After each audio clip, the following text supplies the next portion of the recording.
How to make conductive dough. 1. Measure the ingredients. 2. Add all the ingredients to a pan.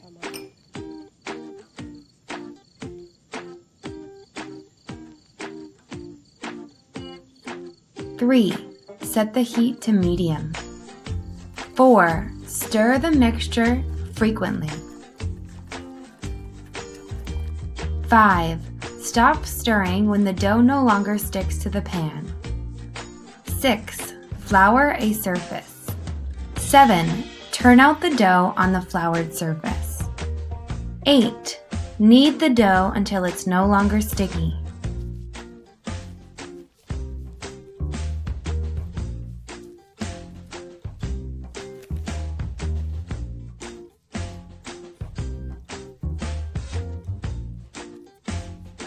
9. Build with your conductive dough.